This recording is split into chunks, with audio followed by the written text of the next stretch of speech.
guys, welcome back to the Ladies Den, where we talk about all things femininity with a nostalgic twist. Today's video is going to be a little bit different. Like a lot of people in the femininity realm of YouTube and social media, a lot of women are talking about the story of Isis Morales. For those of you who don't know, Isis is a YouTuber and I believe she's on Instagram, but she's a young lady and a mother who was really into and is into hypergamy. Hypergamy, by definition, is just dating and marrying up. So someone who makes more money than you. They don't necessarily have to be heaps richer than you. They can be just, a level up for you. But it's with the intention of settling and being with someone who is, again, making more than you, in a different position than you, in a better spot in life than you are.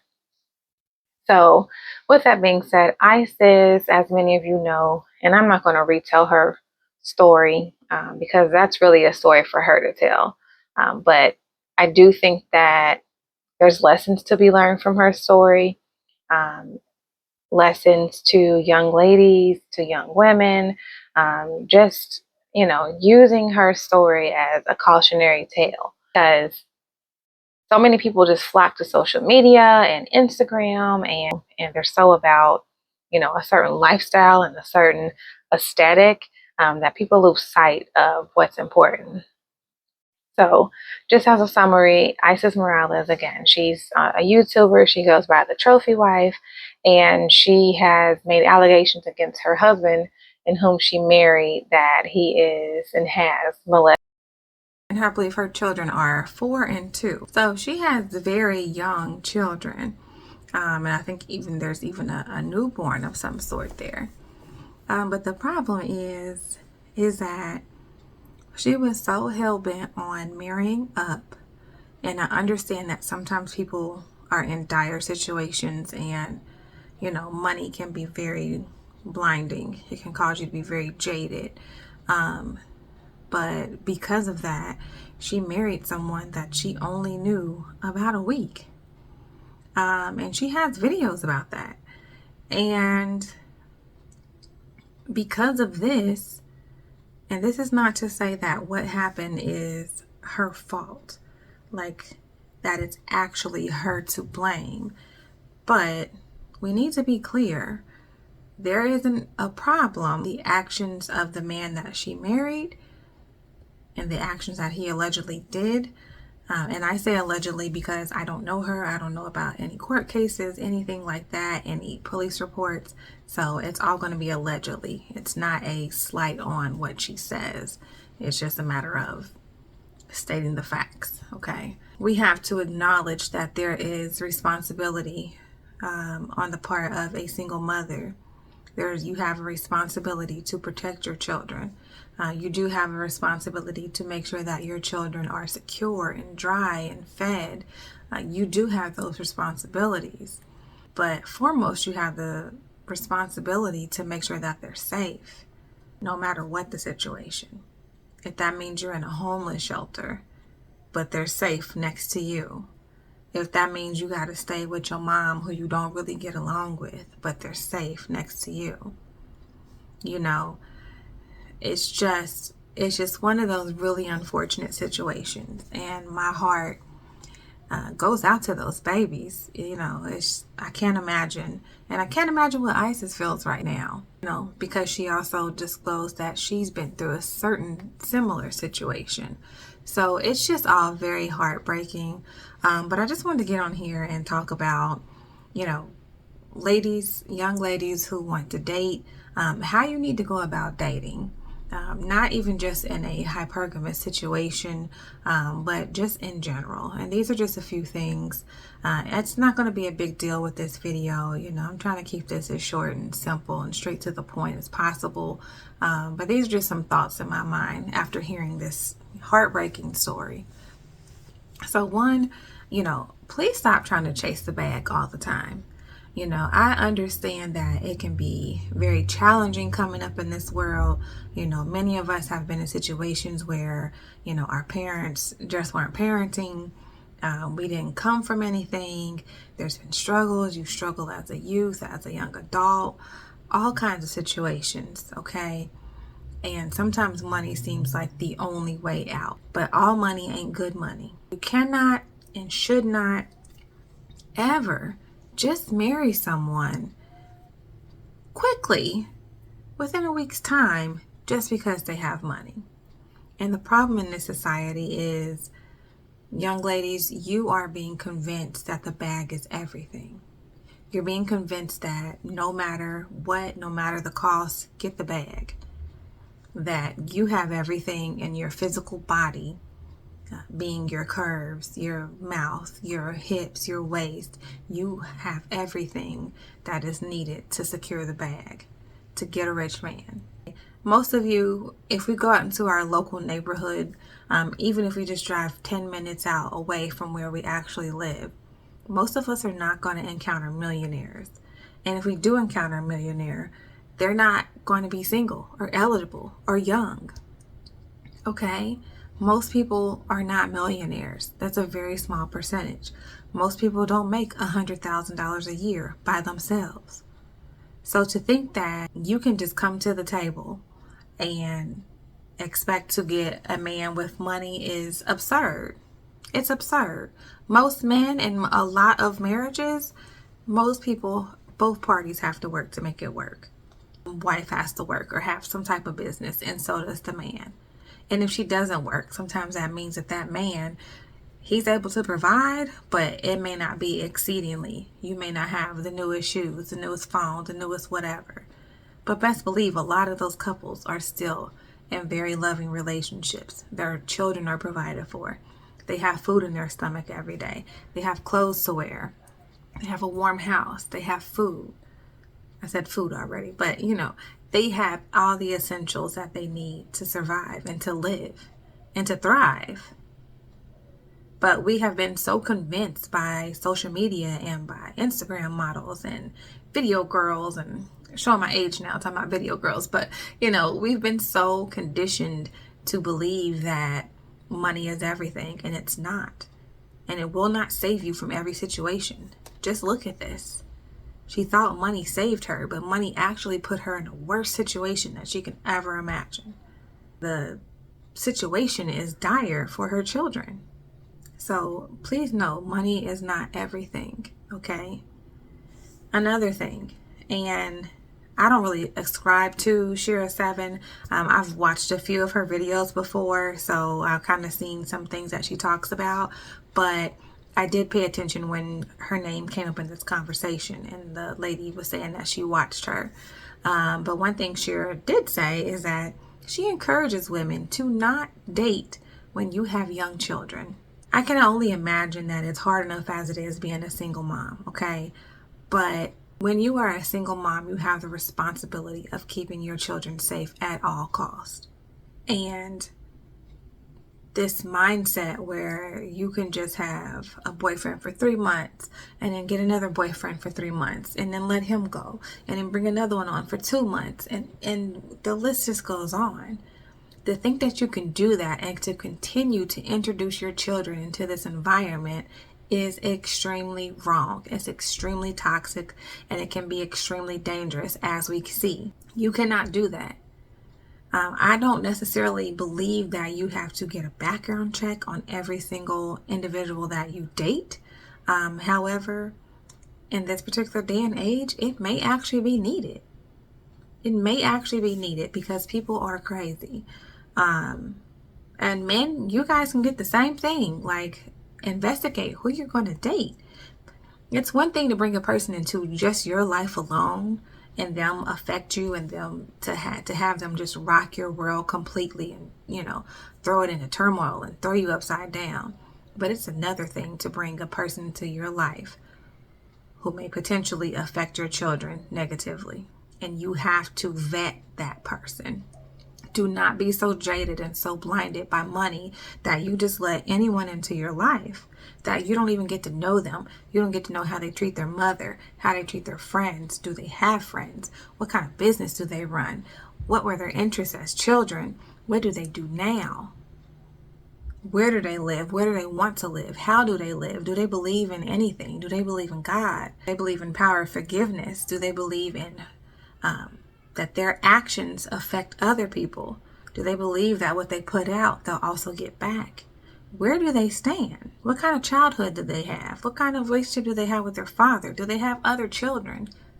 There's so many questions that have to be asked, and so many situations that you have to be in around this person. You know, something as simple as, how do they act with animals? Are they cruel to animals? Because psychology will tell you that's a telltale sign of a psychopath.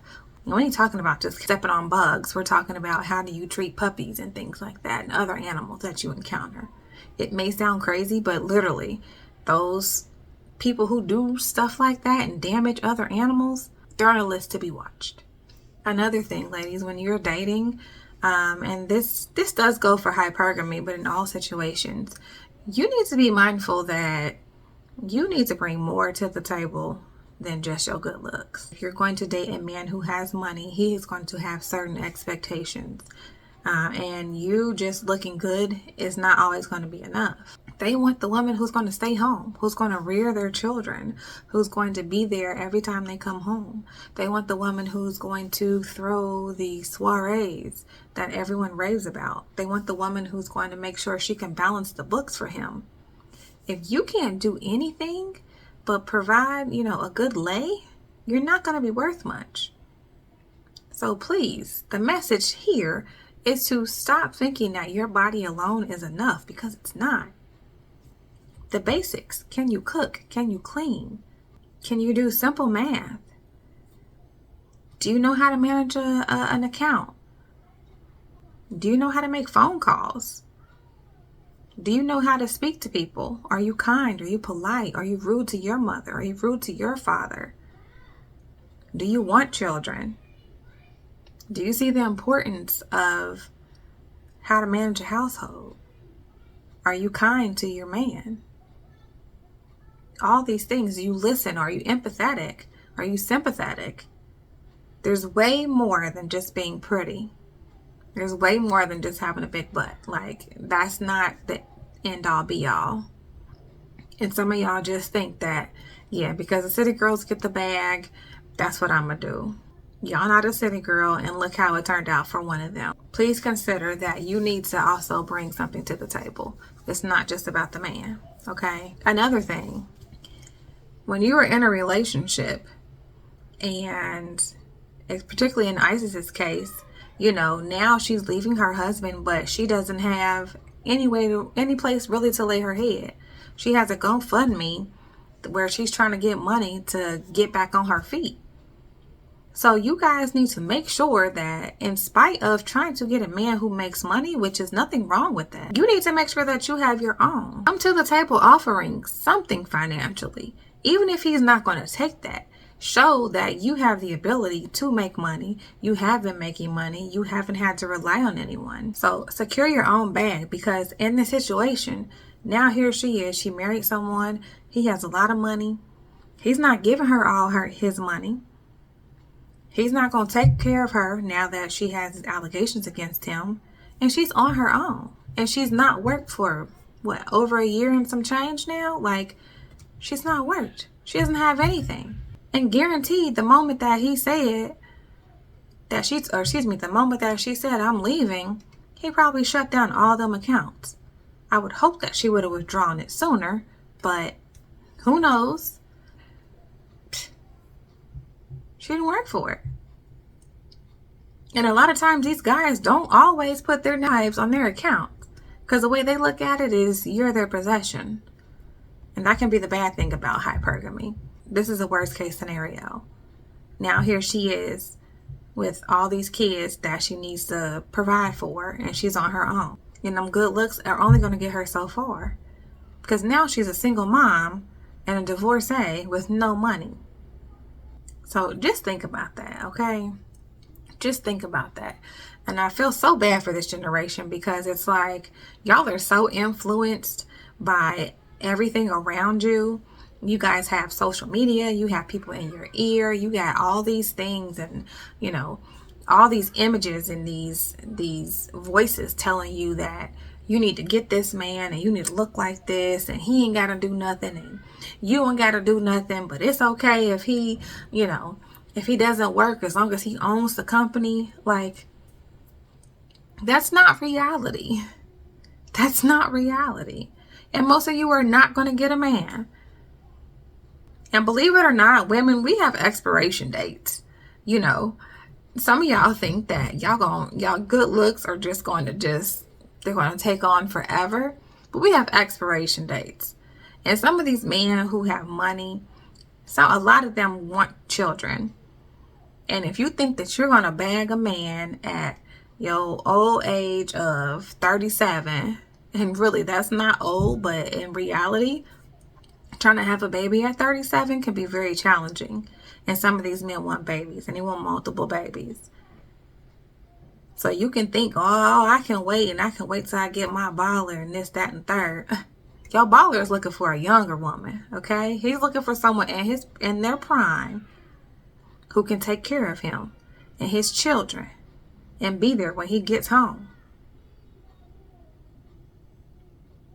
So it really is crazy. And again, I feel so bad for some of y'all, and I feel so bad for these children in this situation. Lord, I just pray that you protect them, heal them, strengthen them. I really do ask that. I really do ask the Father for that, because it's crazy. And there's children everywhere that are going through this. That's the worst part about it. Like, her situation is not the only one. And ladies in my generation, we got to do better. We have to do better to encourage the young women that, this is not the only path for y'all. Getting money, getting guys, swiping visas, that's not the only route. And that's not a real route. It doesn't lead you anywhere. Your looks are not going to get you everywhere. Your looks may open a door, but they won't keep that door open. You have to have something to offer. You have to make sure that you are putting yourself in situations and your children in situations where they will thrive and they will be safe and protected. Again, I am not blaming ISIS for what happened, but she did play a part. She did play a part on these allegations. And we have to be responsible enough to know that at the end of the day, there's so much more than money. There's so much more. And there's so much more on the line when you have children. I'm not trying to have this be a long video, y'all. I'm not trying to preach. These are just my thoughts. Comment below. Tell me what y'all feel about this whole situation. Again, it's absolutely crazy. My heart goes out to her. My prayers go out to them. I hope everything fares in the interest of the children. And I hope justice is served if these allegations are in fact true. But again, even outside of her situation, it highlights so many things that are wrong with this society and the way that some of you young ladies are trying to date and trying to find a husband. Like, it's not going to work out for you. It's not at all. Money cannot buy happiness. It can help you pay bills, but it's not going to buy happiness. And y'all are getting with these young guys or these older men who you don't know nothing about. Y'all think just because he got money and he got cars and he got a big house and all of this, that, and the third, that it's going to work out. You'll be able to make it work. And even when they're not bad people, y'all have nothing in common. You can't relate to him at all. And not just because you're young, because sometimes opposites do attract. But you can't relate to him because he's not funny. He's not charming. He doesn't like to go out. You like to go out. You like to go to breakfast sometime. You like to maybe go with your friends. He likes to eat the same boring food. You like to eat variety of food. You like to go on dates with your husband. He doesn't want to. He's not really a people person. You are. He doesn't like to talk much. Or he talks too much. There's all these little things, and you realize them after the fact, even though you've gotten the money. Even though you married the money, really, because a lot of times they're not giving you the money unless they're physically handing it to you. But what's theirs is theirs. And that's what people fail to realize. So, all right, y'all. That's it. That's my little rant here. So, I hope you have a blessed day. Again, catch me in the next video. Peace out.